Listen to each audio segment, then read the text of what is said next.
Bonjour, Anine, everybody. Welcome. I am incredibly grateful and excited to be sharing the trauma of money work with you today.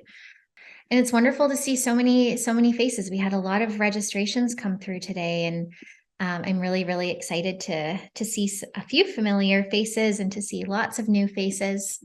Um, so Arianna Fotinakis, my name is Arianna, and I'm incredibly humbled, honored, and grateful to be tuning in today from the traditional and stolen lands of the Sinchothan and Hulkaminam speaking peoples, and the territory that I live on. Many different nations have used these lands and cared for them. I couldn't possibly name all of them, even if I tried to. However, I will acknowledge the Penethlicut, the Cowichan, and the Husanich nations. So again, very grateful to be here today. And if you feel like dropping into the chat where you're tuning in from so we can see the different territories, that's great. And if you don't want to, that's fine as well. Which I think is a good segue into, we'll go into the community agreements after. First, I want to share just a little, give you an overview of the journey that we're going on today. And we're going on quite the journey for our 90 minutes together, but we're going to do our best and get through as much of this as we can. So we're going to be starting off by co-creating space. I'll just share some of the community guidelines that we work with. These were sent to you in an email earlier, but just a refresh in case you didn't have the chance to review them. We're going to take a look at shame and how we can use shame as a tool for healing and growth. And then we'll look at trauma of money's 6-layer model and how that differs from financial trauma before looking at the biology of trauma and scarcity. We'll explore some of the common financial disruptors that we see with regards to our relationship with money. And then we'll have a little activity where we can reimagine capitalism before we close out in a good way. So I will, if you have questions and things like that, feel free to raise your hand or pop them in the chat. If I don't see them in the chat, raise your hand and then I'll get to you as quick as I can. I do want to make sure that I'm answering questions and creating space for open dialogue. Please feel free to use the chat to share ahas and things like that. And then we'll open up some time for questions and reflections at the end as well. Now, as I said, we do have some community guidelines that we work with, or community agreements. I also like to refer to them as guiding principles. And the first one is around consent. So here at the Trauma of Money, we do talk about some things that can be a little bit heavy. We talk about things that can bring up a lot of emotions. And sometimes we ask participants to share or reflect. And at every stage throughout our time together, you have full agency to decide how much you do or you don't share. So you can keep your camera off and not talk or type in the chat at all, or you can have your camera on at points that feel good to you. You can unmute yourself to share. You can pop in the chat. You get to decide the level of participation that feels good for you today. We also ask for full confidentiality here. And so with this, we do encourage you, if there are learnings, if there's ahas, if there's something that is really interesting to you, if after the workshop today, you're like, wow, financial codependency, that's fascinating. We encourage you to share those things with your colleagues, your friends, your family, your clients, your community. What we do ask is that you allow other people's experiences to remain their own. So we ask that you share your ahas, your reflections, your takeaways, and we leave it up to other people to share their ahas and their reflections should they decide that that's something that feels good to them. We also invite in non-judgment of self and others. And so here at the Trauma of Money Method, we honor that there are multiple viewpoints and perspectives. We come from many different backgrounds, and all of these experiences that we have through our life meld into many different ways that we see the world and relate to one another. Being able to welcome and hold space for these multiple perspectives is integral to creating diverse spaces. And so we encourage curiosity rather than judgment when we are confronted with viewpoints that differ from ours. We often hear of this term two-eyed seeing, and I think especially for myself, as somebody who walks two worlds of both European and First Nations descent, that it is really important, and part of my role is to be able to hold those multiple perspectives. So we just encourage the two-eyed seeing or multi-eyed seeing as much as possible in these spaces. We also encourage curiosity and expansion. So within the trauma of money work, we explore our emotions, our beliefs, our behaviors. And sometimes this exploration can cause a little bit of discomfort as we begin to change our worldviews. As we look at disrupting and dismantling these harmful systems that we exist within, there is very likely going to be discomfort in this process. And this is necessary in order to create change. So there's a term or a process known as pendulation, where we can lean into the discomfort and then lean out. So if at any point, if anything feels too activating, or there's something that's just feeling like it's too much, and you feel like you need a breather, take a breather. But just do what you need to do in order to take care of your needs. Maybe that looks like stepping away from your computer, looking out a window. And then when you feel good to do so, you can come back in and then continue to explore this material. And it's this process of moving into and out of discomfort that over time allows us to effectively create change. And last but not least, kind of building upon that, is to advocate for your needs. So it benefits everybody in the collective when you show up for yourself and take care of yourself. And again, that can look like pausing and having some water, going to the bathroom, stepping away. And what we also want to acknowledge is that this is a psychoeducation workshop, and it's not a replacement for mental health care, medical care, anything like that. So if something from this workshop does bring up some emotions and it feels like it's something that you need further support with, please reach out to a trusted community member, an elder, a healer, a professional therapist, or somebody that you trust in order to receive that support. And if you don't happen to have somebody in your circle that can act as that person for you, please feel free to reach out to me or the team, and we can connect you with somebody. So those are our guiding principles. If there's any questions or comments or concerns on that, please feel free to let me know in the chat. But I will continue on here. So as I noted before, my name is Arianna Fotinakis. And as I'm sure you can probably tell by my last name, I am a woman of mixed ancestry. So on my mother's side, my ancestors come from the Aamjiwnaang First Nation in Southern Ontario. And on my father's side, my ancestors come from Methoni in Greece. Now, in addition to having the pleasure of running trauma of money workshops such as this occasionally, I'm also a breathwork facilitator, a somatic coach, and a decolonial facilitator. And essentially, I work with individuals, teams, and organizations, government institutions, educational institutions, in supporting them in the decolonial journey by first really rooting into and reconnecting to self, and then reflecting and analyzing on how can we begin to dismantle these systems that we operate within so we can move forward in a good way. I'm a land tender, so I have I'm inclined to say a small plot of land. It's not small compared to my condo in the city, but I think it's small compared to a lot of other homesteads. But I've got a little piece of land where we're growing food and raising chickens and just learning how to be more self and community sufficient. So it's been a big journey this last year.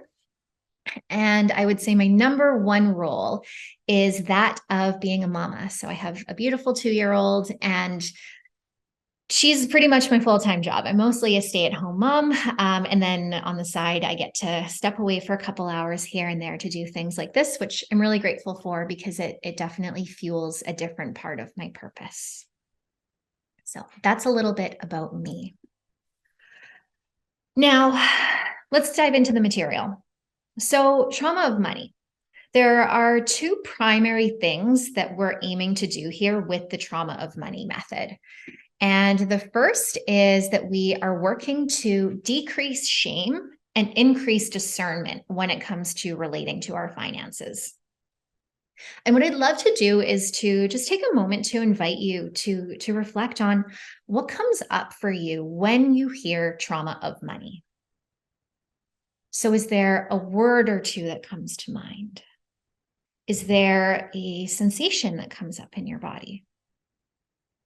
And if you're open to it, I would love to invite you to unmute yourself and to share what comes up or pop into the chat, remembering our guiding principle of consent. So I'm seeing some things here in the chat. We're seeing tension, anger, confusion, fear, poverty, living in survival, guilt, anxieties coming up a couple of times, white supremacy, patriarchy, disconnection from mind, body, and spirit, avoidance. Yeah, I mean, it's a heavy topic for sure. And it can bring up a lot for us. And oftentimes when I ask this question, what comes up for you when you think of trauma of money? We hear it sometimes both directly and indirectly, but there's an element of shame that is present. And shame has been defined as the terror of abandonment. Shame is isolation. It is disconnection. It's being alone. And something that kind of like really irks me is that we often hear, we have a biological imperative for connection and community. And we often hear about how being part of the group was integral to our survival. We hear about the hunter and gatherers of many, many, many, many, many hundreds of years ago, if not thousands of years ago, and how if somebody was outcast from the group, it severely impacted their chances of survival.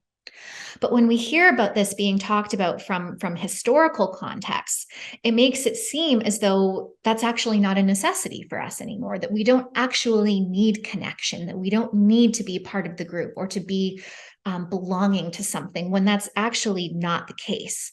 The only difference is that now in our modern colonized world, we have more things to make us feel like we can get by on our own, when in reality, we still need the group. So there are a number of different ways that we can work with shame, but two that we're going to speak to here. And when we look at shame as being this terror of abandonment, shame is like this fear of somebody's going to shun me because of a belief that I have or a behavior that I engaged in, or maybe even something that I believe is inherent to me, that is something that is a part of who I am. And so there's this fear of being shunned. And sometimes in our fear of being shunned by others, we can shun ourselves. It's almost like we shun ourselves first, because that keeps us protected from being shunned by others. And so we can find ourselves in a destructive shame cycle. And this is a cycle that I am very familiar with. I had struggles with addiction for 10 years. And even after getting sober, I essentially replaced my addiction for alcohol with an addiction for fitness and striving and working and busyness and all of the things. And I am very familiar with how this cycle can keep us intertwined in it. So when we're looking at shame through this destructive shame cycle, essentially what happens is there's the behavior, or there's the thought, there's something that triggers this feeling of shame within us. And then as we move through the cycle, we move into this stage of shunning. And usually what's happening is that we feel this fear of being shunned by our group, our loved ones, somebody in our life. And that fear of being shunned by others can lead us to experience an activation in our nervous system. We might get anxiety that comes up as a result. We might have a lot of emotion that comes up. And the ways that our bodies are wired is that when we feel that activation, our bodies want to bring us back down.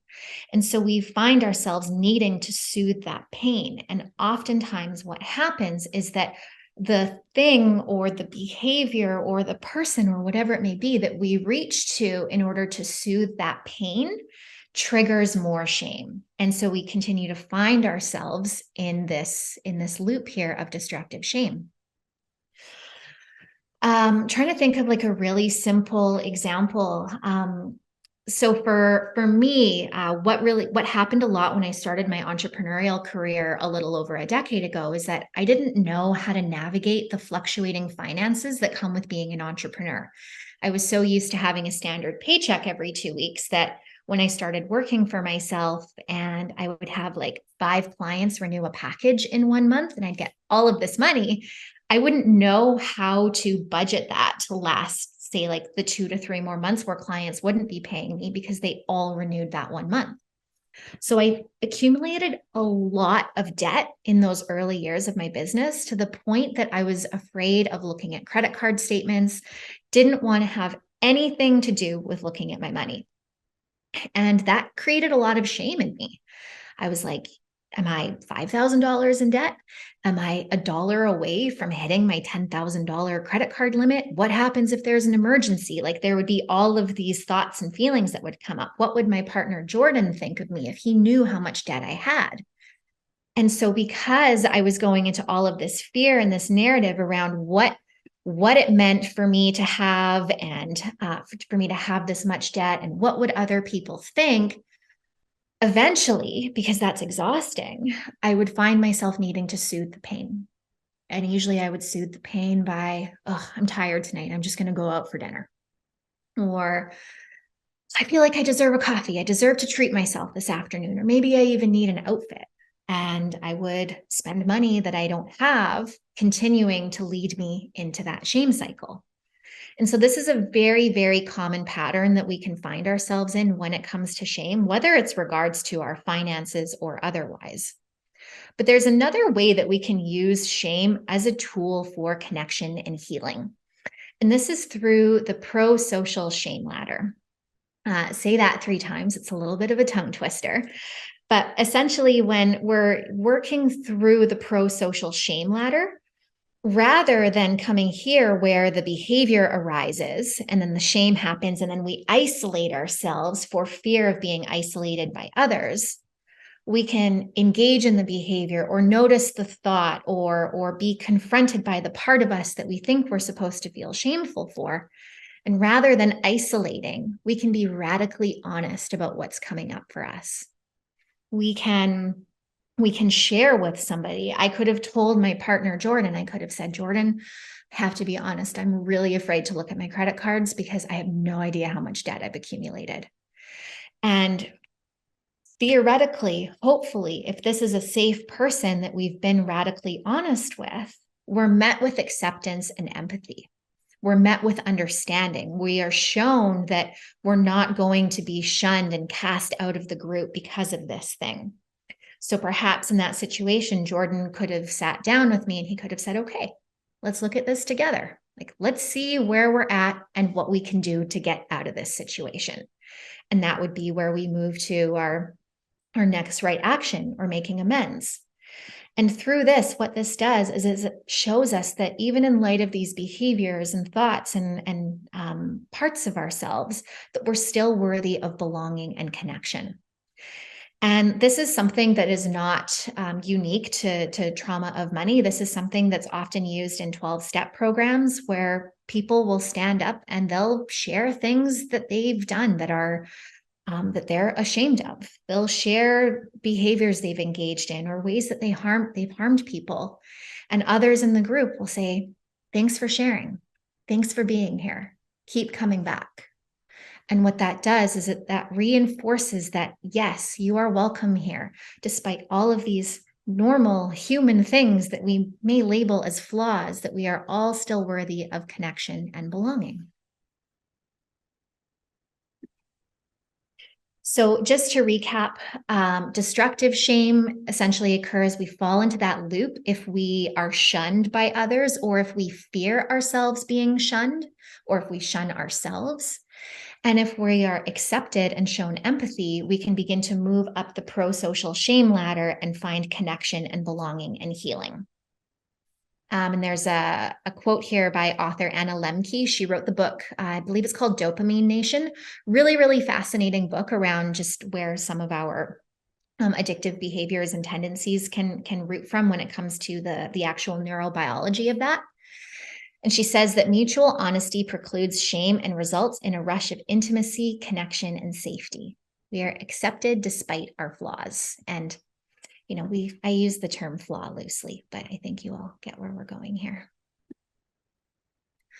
And shame can also show up in trauma survivors, which, realistically is many, many, many, many people. And I think now we're finally realizing the extent of how trauma impacts the body and the brain, and how many folks are dealing with unresolved trauma. But shame can also come up through positive events in trauma survivors. So we may hear narratives such as, it's not safe to succeed, I'm not worthy of success, I'm not worthy of receiving finances, I'm not worthy of financial abundance. And this is where financial growth can be a double-edged shame sword. So we can experience this consciously. Maybe we're internalizing some of society's negative stereotypes around not being quote unquote perfect with money. Even like for me, like not understanding how to manage my finances. Like I felt like I was bad with money and internalized some shame around that. And what we're seeing a lot of now too is that folks who are very capitalism averse and recognize how crappy, essentially for lack of a better term, our colonial and capitalist systems are, folks can also experience a lot of shame when they are experiencing financial success by operating within those systems. So those are ways that this can consciously show up, but it can also show up subconsciously as well. And this can show up from a lack of feelings of worthiness. So again, it's not safe to have my needs met. It's not safe to succeed. It's not safe for me in order to be happy.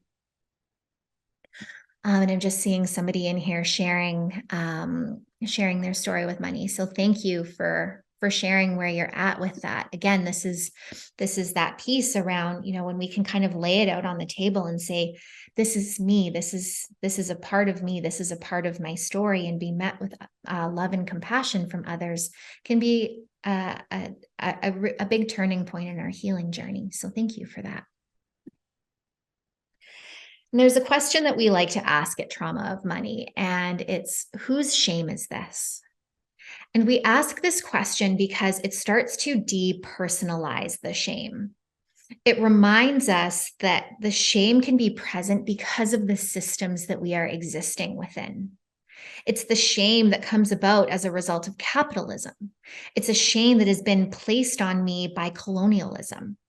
And when we can begin to separate ourselves from shame and to not internalize and look at it as though I am bad and that I have done something bad, and remind ourselves that it's this system that we exist within that is harmful, and as we'll look at, has actually led my body and my brain to operate in ways that they're designed to operate in light of these systems, that I'm actually not doing anything wrong. I heard a quote once on a podcast, and the podcast host was saying that, we don't shame ourselves into becoming better people. And when we can start to disconnect ourselves from shame and to, again, place that shame back on the systems and not from ourselves, it creates more opportunity for us to take the next right action and to make amends and to move forward. So what we're seeing now in today's common conversation around money is that we're seeing the words financial trauma coming up a lot. And financial trauma is a little bit of a buzzword right now, which is great because we're seeing that there's more that impacts our relationship with money than our financial literacy or lack thereof. So with financial trauma, things that fall under this umbrella are things such as childhood poverty, experiencing poverty or financial distress for more than 3 months, which I think is a really telling fact right here, given our current affordability crisis and just with how how dramatically the cost of living has increased the last couple of years. Financial trauma can also include unemployment, loss of assets, an inability to retire, economic abuse. I believe I saw somebody mention in the chat codependency with regards to finances. And so there can be a lot of enmeshment when it comes to our relationships and finances, and domestic financial abuse. And all of these are considered financial trauma. And something that is really important to note about trauma is that the research and the understanding of trauma has changed quite a bit in the last few years. So for a really long time, trauma was viewed as like an incident, as something that happened. And what researchers understand now is that trauma isn't necessarily about that one thing that happened, but it's more about the imprint and the imprint that is left on your nervous system. Dr. Gabor Mate says that trauma is not what happened to you, it's what happened inside of you as a result of what happened to you. And this is really important because it can take us out of this like hierarchical way of looking at trauma, where we may think that, oh, well, somebody else experienced a bigger trauma than I did, so I should be fine. Their trauma is worse than mine, so what's wrong with me? Why don't I just get over it? And when we can begin to understand the different things that influence how we process those experiences in our body, and that it's really out of our control, it again takes away a little bit of that like shaming ourselves for trauma and opens up more opportunities for compassion and healing. We'll look a little bit later as to how this can actually impact us. But what I want to share is how the trauma of money's model differs from financial trauma. And I just see a question here in the chat. Is there a financial money focus adverse childhood experience instrument? That's a really great question. Within the trauma of money method, we do speak to the adverse childhood experience study and I guess, what's the word I'm looking for? Like looking at the experiences that we've had and how that can influence your experience as an adult. I don't know of one specifically framework. That's the word I'm looking for. Thank you. I don't know of one specifically for finances through the ACE model. So how our trauma of money model, though, differs from financial trauma is that at trauma of money, we understand that any trauma an individual experiences can influence how we relate to money, even if the original trauma had nothing to do with money. So this could be a similar framework. Patricia, this may kind of be what you're looking for. It might be something a little bit different. But, when we look at trauma, essentially trauma can be a state when we either felt or very much were unsafe, or we felt that we were not worthy, or we felt that we were unsecure, or we actually weren't secure. So it can either be feelings of these, or it can be like a very real thing. And what's interesting is that what does money stand for in our current society? Money stands for worthiness. It stands for safety. It stands for security. So it would make sense then that trauma, regardless of the nature of it, with its connections to our feelings of safety and security and worthiness, would be very much connected to our relationship with money, which also reflects safety, security, and worthiness. So these are the different areas that we at the trauma of money see as impacting our relationship with money. And the first one is generational trauma. And this should actually say generational trauma and scarcity, because what we're seeing is that scarcity impacts the brain in much the same way as trauma does. And that even if an individual is not experiencing scarcity in their present day life, if they have grown up in an environment where scarcity was present, or their parents or grandparents did, that they can still feel those imprints of scarcity even when they have resources. We know as well through the studies of epigenetics and through our lived experiences as Indigenous peoples, we don't need science to tell us this, that trauma can be passed down through our generations. So this is one of the really, really big ones that we focus on with trauma of money and how that influences how we relate to money. We also know that relational trauma impacts our relationship to money. So, relational trauma is any trauma experienced in our relationships with others or a trauma that happened to somebody who we are in relationship with. So, this could be vicarious trauma through a loved one or loved ones. This could be things such as abuse or neglect. We also have societal trauma in this model, and societal trauma is existing within this extractive, exploitative, capitalist society. It's existing within a system that is built on consumerism that tells us that if we are not feeling good and happy all of the time, that there's something wrong with us. But don't worry, we have a product or service or thing that you can buy that will fix you. And then if we take that into a deeper level, we have systemic trauma and looking at the social context that we exist within. So again, this is colonialism, this is capitalism.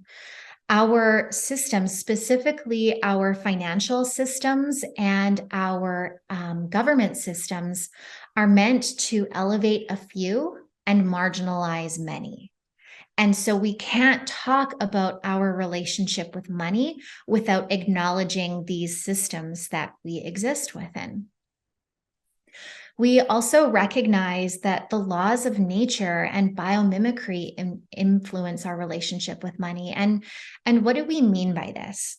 Our colonial worldview and how we relate to the natural world, which we are a part of, is one that is built off of extraction. In different workshops that I do, we will often have a table of like Western worldviews and Indigenous worldviews. And you can see these in different things, such as like the Decolonizing Wealth Project or Caroline Hilton's work with Indigenomics.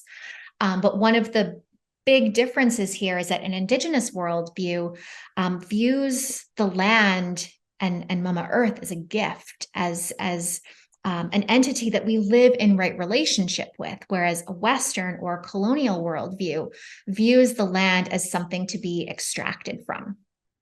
And so when we embark on this journey and we start to, look at like what's influencing my relationship with money, we can start to explore the laws of nature that our ancestors lived with.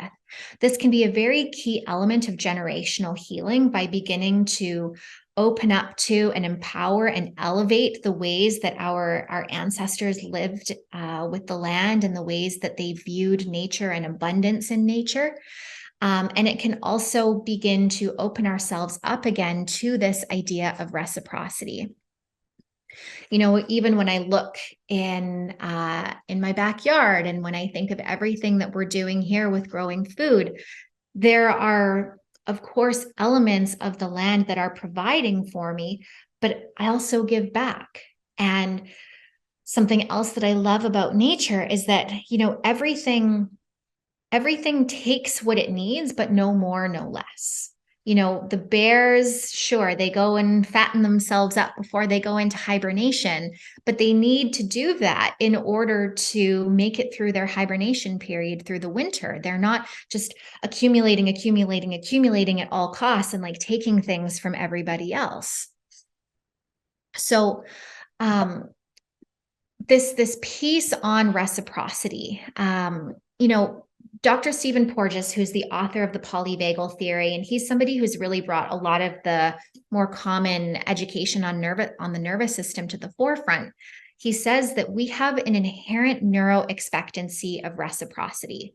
When reciprocity is not present, our nervous system subconsciously can view this as a lack of safety.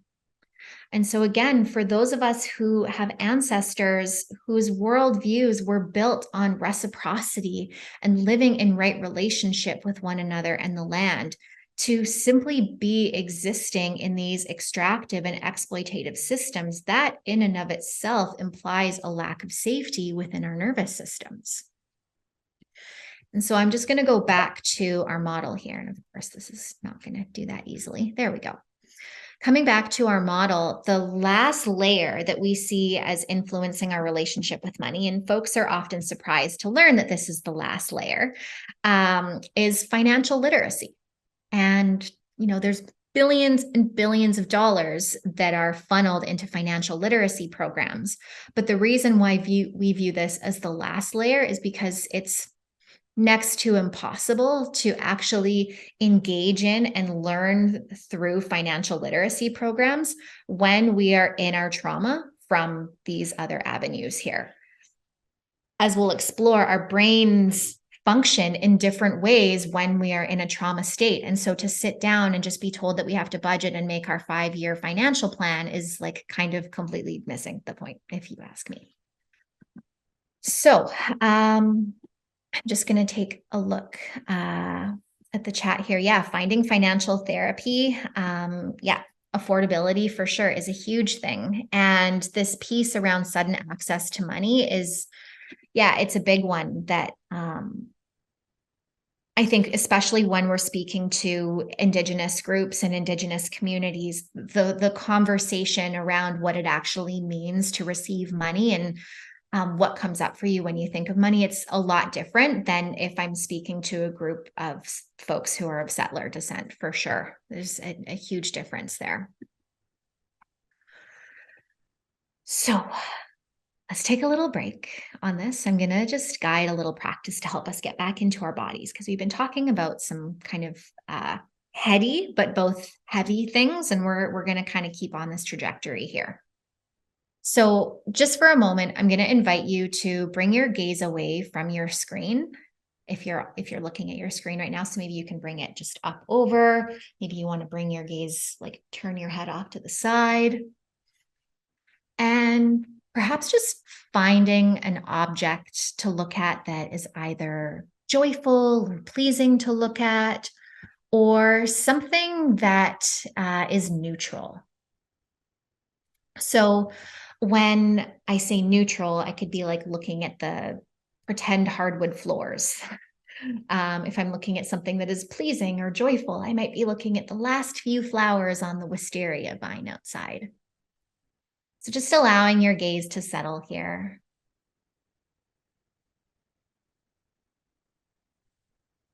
Perhaps noticing anything that's coming up for you in your experience right now, any sensations in your body, any thoughts that are coming into your awareness.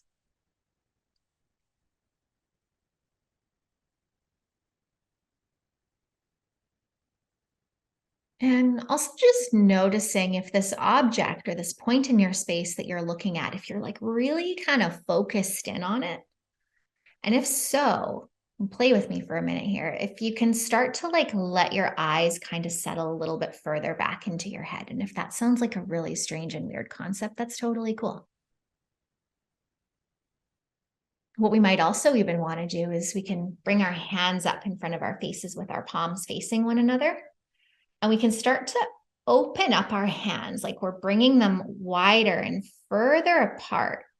And we can start to see how far apart our hands can get while they can still be in our field of vision. So effectively seeing how wide of a horizon we can take in with our eyes, while our eyes are still just with a soft gaze forward. If your hands are up and you want to bring them down, you can, while still just maintaining that broadened awareness.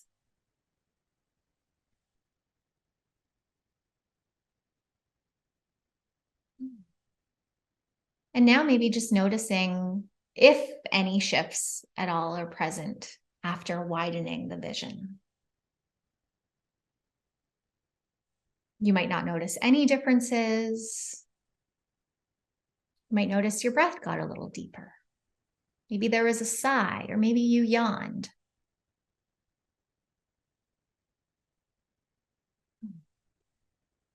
Inviting in now 1 or 2 deeper breaths, just lengthening the inhale and the exhale.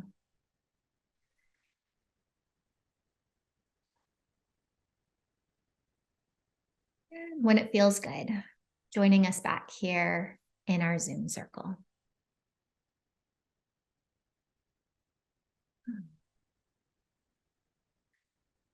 Now, what this practice does is, especially in our world where we're so focused on computers and screens and phones and work and the things that are right in front of us, when our gaze is constantly like dialed in forward and focused, it creates like a low grade sigh and took a deep breath.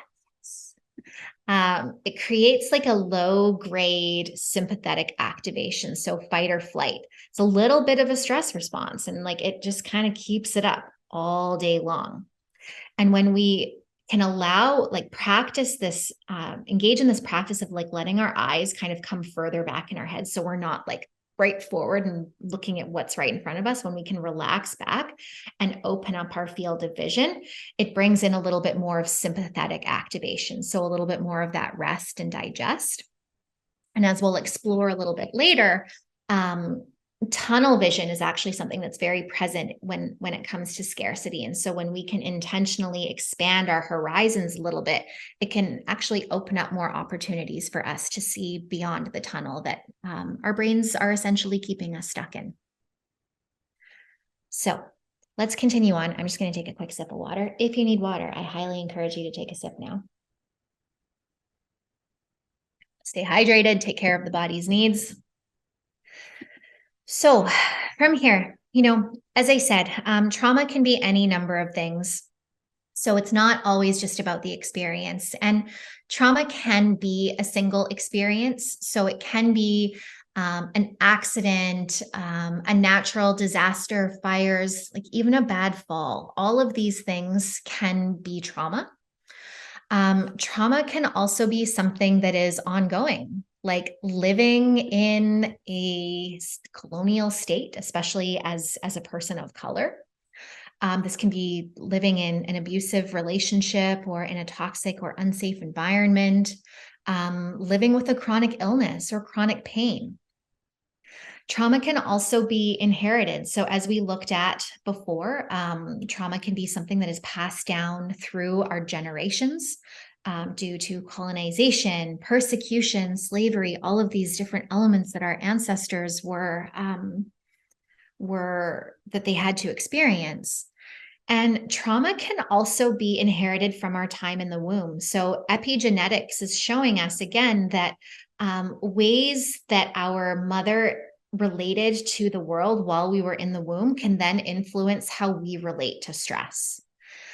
Trauma can also come from our development. So things that we experienced or things that we didn't experience as we were growing up. So things that we perhaps needed but didn't get. And there's something that I think is always really important to share is that our nervous system wires in relation to that of our primary caregiver. So when we are tiny little infants, fresh out into the world, our nervous system is very rudimentary. And in order to develop the more complex mechanisms that we have as adults, our nervous system, or our little tiny bodies, they look to our primary caregivers, and we essentially mirror what we're met with. And that's how we start to wire our nervous system. And so if our primary caregiver was stressed, was not in a safe environment, was unsupported, under-resourced, any number of these things, if our primary caregiver was under a constant state of stress, our little bodies are going to mirror that and wire in relation to that. Now, the beautiful thing is that our bodies are capable of plasticity, meaning our brains and our bodies and our nervous systems can rewire. But I share this to provide context and to show that, a lot of what we experience, it's influenced by so many different things. And again, it can take us out of this like hierarchical model of trauma. If we grew up in a family environment where our mom was under a lot of stress, or the individual who was taking care of us was under a lot of stress, or we maybe didn't even receive the care that we needed, all of those things influence our nervous system's resiliency and ability to deal with stressors. So something that may seem like not a big deal actually becomes a big deal to that nervous system. And I see a question here. Is our dopamine levels different compared to non-natives as it relates to money because of trauma? This is a really good question. And, I don't have like a scientific study or something that I can refer to in order to answer this. But even if we look going back to that shame cycle, and when I shared about how when our nervous system comes into that state of activation and we're biologically wired to look for something to soothe that, the dopamine and like the chasing of that dopamine is that soothing behavior. We're getting the benefit from looking for the thing that's going to fulfill a need. So, if we are dealing with more trauma, if we are dealing with more activation in our nervous systems, I would imagine that it makes sense that we find ourselves engaging in more dopamine chasing related behaviors. And even just from my own personal experience, I can say that as a mom, I notice myself significantly more looking for distractive mechanisms and things like that now than I did, say like 2 years ago before I had a child, because I'm overstimulated and there's a lot of different things going on. So even just seeing the extra stressors that are present in my life right now, which is not necessarily related to my indigeneity, but seeing those extra stressors present and how that's leading me to engage in more like dopamine chasing behaviors, drawing from that, it would make sense in my mind that Indigenous folks who have experienced a lot more trauma and are dealing with a lot more stressors in their day-to-day from existing within these systems, that they would be engaging in those, not necessarily engaging in those behaviors, but that the tendency there is greater. So I don't know if that answers your question, but that's kind of what comes up for me when I read that. Cool. Okay. Great. So something that's really, really important to note is that when we are in a trauma state, every response is an action of survival instead of a cognitive choice. And what this means is that when we are in a trauma activated state, when we are in our trauma, when we are dealing with unresolved trauma, it's not always that we are choosing certain behaviors, that we are choosing to act in certain ways, that we are choosing to say certain things or to react in certain ways. These are survival responses that are happening subconsciously or unconsciously through the body without us like using our brains and saying like, hey, I'm going to go and get really upset over this seemingly small thing. Or, hey, I'm going to go and blow all of my money because I just received a lot of money. Like they're not cognitive choices. These are things that happen innately within us.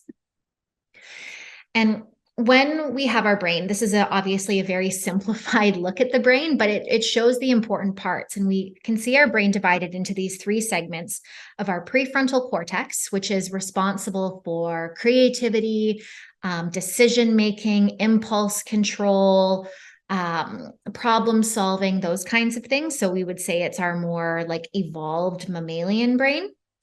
And then we have our limbic or emotional brain. And this is the part of the brain that responds with our emotions. So we can respond, we can kind of get hijacked sometimes by our sadness or our anger or even our excitement. I can say as a multi-passionate entrepreneur, I've been hijacked by excitement many times. And while that seems like a fun and nice thing, it can also really lead me to be totally burned out by all of the things I've said yes to. And then we also have our reptilian brain or our brain stem. And this is the very primitive part of our brain. And so there's a really simple way that we can kind of start to take an understanding of how our brain can kind of get hijacked when we're in a trauma activated state. So if you take your hand, our hand is going to become our brain. And so our wrist here is our brainstem. And my thumb is my amygdala. And this is the limbic or the emotional brain. So I'm going to push my thumb in here. The amygdala lives like inside all of the gray matter and everything like that. And then the prefrontal cortex, we're going to wrap that around the limbic brain. So inside, I've got my emotional brain here, which responds with emotions. And over top of it, I have my prefrontal cortex, which responds with conscious choice and logic and fact and all of these things. And when I'm in a trauma activated state, or I'm dealing with a lot of unresolved trauma, and let's say my amygdala becomes activated, somebody says something that triggers an old trauma, or I witness something that triggers a trauma, my amygdala, this part inside the brain, fires and I flip the lid. So essentially, all of this cognitive decision making, like quote unquote rational thought, it goes offline because my amygdala and my emotions have taken over. And it's really important for us to understand these things because I don't know about you, but I have acted in very reactive and emotional ways many, many times. And it's really easy to, for me at least, to kind of get down on myself for the ways that I've acted. And as I shared in the beginning, we don't shame ourselves into making changes in our lives. We don't shame ourselves into becoming higher versions of ourselves or I'm trying to use like non-hierarchical language, but it's not coming to me. But I think you get where I'm going in this. Essentially, when we just can have an understanding of like the biology and why these things are happening and why we're responding in these ways, it can allow us to step back and take a little bit more of an objective look at what is happening. Brenda says, that's what I call anxiety land. Yeah, it's a land that I'm really familiar with, and I would love to not be there. So these are just some of the ways that our emotions can kind of take over. Also, within our nervous system, we have some common responses, and the fight or flight response is one that I'm sure many folks are familiar with. We hear about it a lot, and this is essentially when we enter a stress activated states, when we are experiencing some activation in the nervous system. Our common responses that we hear about are to either fight. So to engage in fight, so we might use our words. We might actually like get physical with something and get those feelings of sensation, like those physical sensations of anger arising. Or we might feel like we need to run away. So we might want to flee the situation. We might want to get out of here. And for me, that one was my big one for a long time, was like, I just want to run away from everything. What we also have, though, is a freeze response. And a freeze response occurs when we disengage, when we enter a state of shutdown. And we can see this in the animal world. There's something known as like playing possum. And a possum, if it sees a predator coming, it will, like if it's standing there, it will just like tip over and like pretend that it has died. And it does that as a protective mechanism. And we have similar elements within our nervous systems that cause us to freeze. Now, we might not actually like freeze and fall over, or we might. There are certain instances in our lives where that may happen. But the interesting thing about the freeze response is that when somebody has spent a large portion of their life in fight or flight, so in high sympathetic activation, we can be up here for days, weeks, months, years. And eventually the body is going to crash. It's not going to be able to maintain that same level of activation. It's going to come all the way down. And what we move into then is a freeze response. And this is something that I've had a lot of my clients dealing with over the years, is that we enter this state that we refer to as functional freeze, where we're still going about our day to day and we can kind of sort of do the things, but there's not that energy and that vitality. There's a seeming lack of motivation or inability to get ourselves up and going. And this is a really, really common one that I don't think is talked about that often. And then we also have our fawn response. And the fawn response is where we find people-pleasing behaviors, codependent behaviors, abandoning our own needs in order to accommodate other people. And of course, this can show up for so many different reasons. And what we learn and experience through childhood, and that then influences how we relate to people later on in our lives.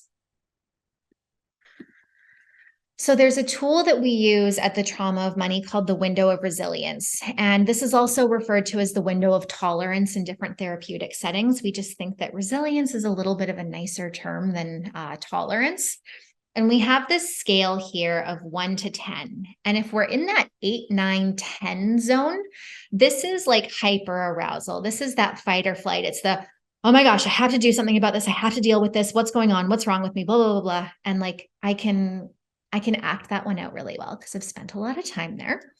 And at the other end, in the 1, 2, 3, we have our states of hypoarousal. And this is that shutdown, that freeze, that disengagement. And so when we can check in with our window of resilience, and we can ask ourselves at any given moment, where am I in my window of resilience? And if I'm in my 8, 9, 10, or the 1, 2, 3, do I have a tool or person or something in my toolbox that I can turn to bring me into that optimal state, that like 4, 5, 6, 7, where we can use those parts of our brain that allow us to make decisions, that allow us to take in and process information in different ways. So, for example, if we go back to my story earlier about being afraid of looking at my finances, if I could check in with myself and I could say, okay, I have to look at my credit card statement. Where in my window of resilience am I? If I'm in, say, the 8, 9, 10, and I'm like really, really activated, maybe I could go for a walk, or maybe I could do some deep breathing. Or maybe I could splash some cold water on my face, or any other number of tools that I have that I know bring me down. And then I can go and look at my credit card statements. Or vice versa, if I'm in that like kind of hypoarousal, if I'm in that shutdown, again, for me personally, like going for a walk, being outside, connecting to the land, those bring a little bit of vitality into me. Of course, if we're living in a state of functional freeze, it can take a fairly long time to begin to thaw out that freeze response. So going for one walk isn't necessarily going to do it. But in situations where we find ourselves needing to access those parts of our brains, we can over time cultivate our window of resiliency, and how we can use these tools to access our window of resilience, even for small periods of time. So this is by no means an exhaustive list of ways you can access your window of resilience. And what I would encourage you as a takeaway from today is to just start to jot down, like, what are some supportive tools and practices and resources that you can turn to? Are there people who you can talk to? What are, I often like to lead folks through a practice of creating their own medicine wheel. And what are the tools and practices and resources that support your physical, mental, emotional, and spiritual well-being? And when you find yourself on either end of your window of resilience, what can you do to bring yourself back into it, even just for a short bit? So again, by no means an exhaustive list, and there are probably many, many different things that you will have that support you.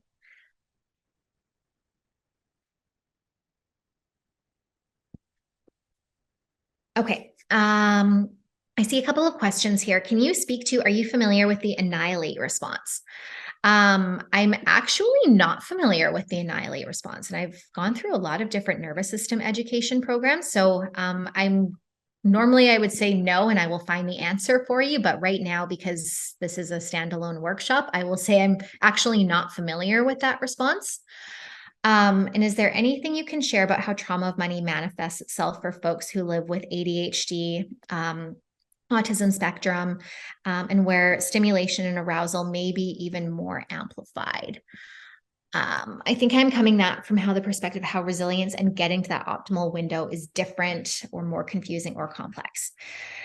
Yeah, that's a really great question. There is one part specifically, which I didn't bring into this because I already feel like I'm running out of time for all the information that I wanted to include. But that piece around even actually like getting oneself to do the thing to get into the window is going to be different for every single person. I will say, you know, I'm not an individual. I've not been diagnosed with autism. I've not been diagnosed with ADHD. I am quite confident that it is something that I deal with. Especially, it's become very prevalent for me after having a child, and a lot of my previous coping mechanisms no longer being available to me. What I would say with that, I think, is like kind of the running theme with everything that we've talked about before is that understanding of self and that ability to have compassion for where we're at.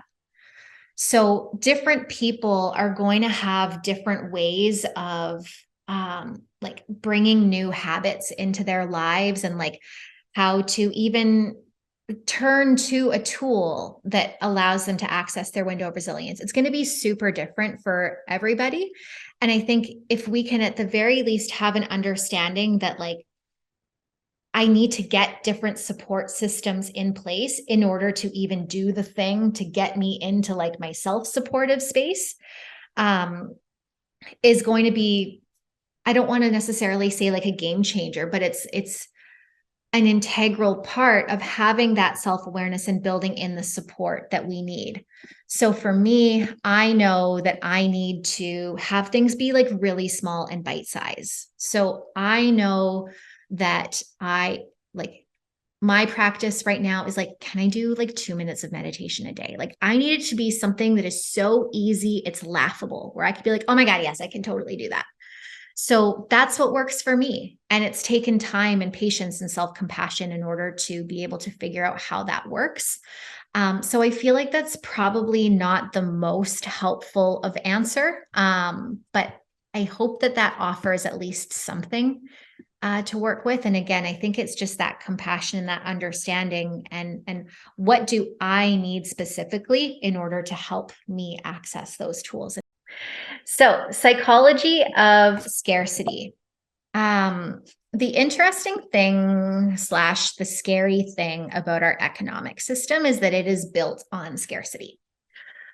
So, this is the definition of from the American Economics Association. It says economics is the study of scarcity and the study of how people use resources and respond to incentives. So, our entire economic system is built on this idea that there is not enough. Capitalism is built on this idea of winning, of climbing to the top. And if we are climbing to the top, it implies that we are leaving others behind us. And both of these are very antithetical to many of the worldviews that our ancestors and perhaps even ourselves have grown up with. So when we are experiencing scarcity, or when we experience scarcity growing up, or when our parents or grandparents experienced scarcity, we experience much of the same things that we can experience when we're in a trauma state. So scarcity can reduce our cognitive capacity. So again, that prefrontal cortex, our ability to problem solve, to think creatively, to make decisions, to take in and process information, all of that becomes reduced when we're in a state of scarcity. It also impacts our ability to organize. So to like take something and to put it in a way that is organized. It impacts our ability to control our impulses. And when we're in a state of scarcity, there's this there's kind of like a almost like a journey that we go through. And through scarcity, as I spoke to a little bit earlier, we start to get into this tunnel vision. And folks will often say, people who are quote unquote experts in financial literacy will say that people who are experiencing poverty, that they just need to get better at budgeting. And like, that's crap. Because the reality is that folks who are living in poverty or folks who are dealing with scarcity, they are often doing mental math in their minds all day long. They are thinking about the money that's coming in and the money that's going out and trying to figure out what they're going to do with it. And they're essentially tunneled on that challenge that's right in front of them of not having what they need. And just as we saw when we opened up our vision here, when we're like really focused on what's right in front of us, we've got that low grade sympathetic activation. So our nervous system is either in like low grade fight or flight or like very highly activated fight or flight. And we miss a lot of what is available around us. So we might miss these opportunities or solutions or things like that. So, in common financial literacy, when people are saying that, oh, you just need to budget more and create your 5 or 10-year financial plan, it's ineffective because we need to deal with what is right in front. Somebody can't create a 5 or a 10-year financial plan when their brain is focused on how am I going to pay my rent this month? How am I going to feed my kids this week?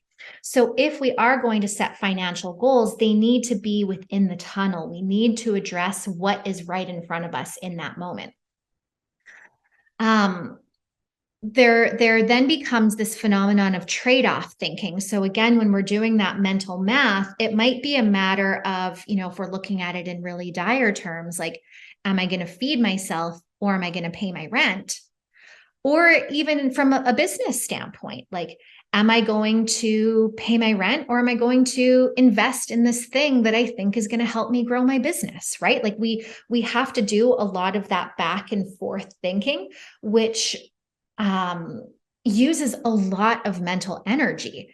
It drains our batteries. It's like having 1,000 tabs open on your computer at any given moment. And like, I usually have like maybe 50 tabs, but not 1,000 tabs.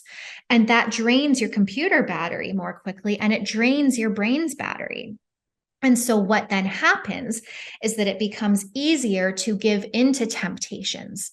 So I've been doing mental math and trying to figure out where am I going to buy groceries? Am I going to pay my rent? What am I going to do? Back and forth. By the end of the week, I'm exhausted. Okay, well, I'm going to use a little bit of money I have, or I'm going to put it on my credit card and I'm going to DoorDash some food because I'm tired and I don't want to think about anything. And then this can start to throw us down that shame spiral where we may feel the shame coming up because of the behavior that we engaged in. We look for the soothing activity and we essentially kind of stay stuck in that. And again, none of this is due to a character flaw or anything like that. This is what our brains and our bodies are wired to do when we are experiencing scarcity or when we have experienced scarcity or when our ancestors have experienced scarcity. There's a quote here that I'll share, and then I'll tell you very briefly about a study. So it says that being poor, for example, reduces a person's cognitive capacity more than going one full night without sleep. It is not that the poor have less bandwidth as individuals. Rather, it is that the experience of poverty reduces anyone's bandwidth. And there was a study that was done on Princeton University students, and they created a lot of scenarios for them where they were put under a lot of time scarcity. So they had lots of demands and lots of deadlines that they needed to meet. It was like exaggerated beyond a normal university and life workload, and really created this environment of time scarcity. And when they measured these students' brains, what they found was that these students, their brains were firing and responding in ways much the same way as somebody who is experiencing poverty. And again, it just shows that this is not related to a specific socioeconomic background. It's not related to like where we've come from or anything like that. It's that this is our normal biology and how we respond to these situations. this is where we get to the hard part, because I have 12 more minutes and I have a couple really good things that I want to go into here.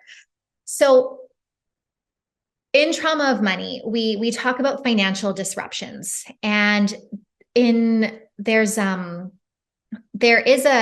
actual study that's done on this, and these are referred to as money disorders. But at Trauma of Money, we refer to them as money disruptors. But because disorder implies that there is something wrong with the self, that like I am disordered, like it's not the self that's disordered, it's the system that's disordered. So we want to just look at, we look at these as disruptors, things that disrupt our relationship to abundance. And I have two that I want to share with you. One of them being financial rejection. So this is when we have an aversion to debt, and maybe we don't necessarily want to sponsor our lives with our visas, as I did for much of my life. But there are ways where debt can be helpful in order to, making investments and growing and things like that. So financial rejection can show up as debt aversion.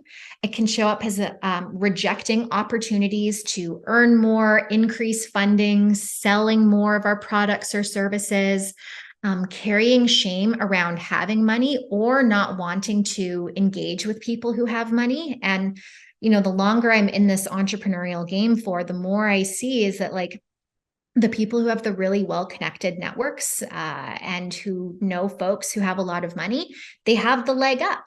And so for folks who are very capitalism averse and don't want to be involved in those kinds of circles, we inadvertently can become at a disadvantage compared to the folks who are really embedded in those circles.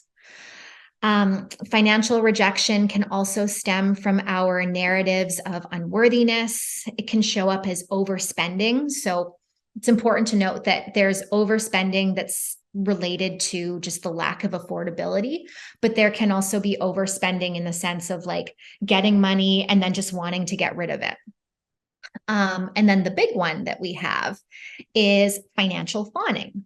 And this is also referred to as financial enabling, financial codependency. And what we actually have seen is that the majority of the other financial disruptions are rooted in financial fawning or financial codependency. So things such as avoiding our finances, under earning, so not advocating for the amount that we deserve to be paid, unreasonable risk taking. Gosh, the number of times I paid a coach or a service provider or something because I was afraid of saying no, like there's your financial fawn in action right there. Workaholism, not having boundaries around how much you give to others or how much you show up for your work. Financial rejection and overspending. And again, it's important to make that distinction between like overspending due to affordability challenges, or overspending because we are maybe giving money away to folks, donating money that we don't have, contributing financially, always wanting to foot the bill for our friends and things like that. So these codependent people-pleasing behaviors can really show up in our relationship with our money. So take a deep breath. I have one little exercise for you, and I think we're actually going to have time for this. So what we like to do at Trauma of Money is reimagine capitalism, because realistically, like capitalism's not going anywhere, at least for a little bit, right? People are saying certain things, but for right now, we are existing within a capitalist society. And so maybe just take a moment here and think of the elements of capitalism that are not in line with your values. And you may have an answer to this, or this may be something that you need to think about a little bit longer.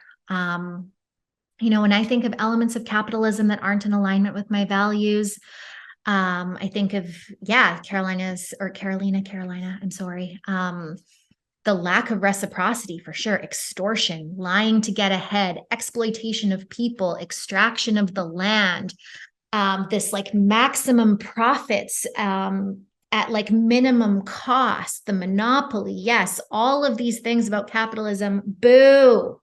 So what we can start to do is we can begin to reimagine capitalism. We can begin to look at what is our sphere of influence. What are some of the different ways that we could shift how we spend, how we save, how we earn, how we invest, how we work, give, or receive? A really simple way of asking this is like, what can I do today to piss off capitalism? I've actually posed this question to my community a little while ago, and I got some really great answers. One of them was from a woman whose moon time had just come back after she had had a baby. And she's like, you know what? I didn't go out and buy anything. I made something to support me during that time. And I was like, that's amazing. And then I promptly asked my mom to make me some things too. Something that I did was like I canceled my Amazon Prime membership that continued, like it kept renewing, and I was like, wait, I don't want to be giving my money to them every year. And I actually caught it a couple of days late, and I canceled it and asked for a refund, and I got it back. It's a small thing. I'm sure Amazon is not disappointed that one person has canceled, but like, you know, we got to start small. We got to do what we can. So what I'm going to do for 3 minutes, I'm going to put us in some breakout rooms, and I'm going to invite us to share one or two things that you can do to disappoint capitalism. And it can be something really, really tiny. And who knows, maybe you'll have some inspiration from the folks that you're chatting with. And again, remember our piece around consent. If you don't want to participate, if you just want to listen, you can say that's what I'm here for. If you don't know right away, that's okay too. So I'm going to put us into our breakout rooms for 3 minutes. I hope I did that right. And then I'll see you back here in 3.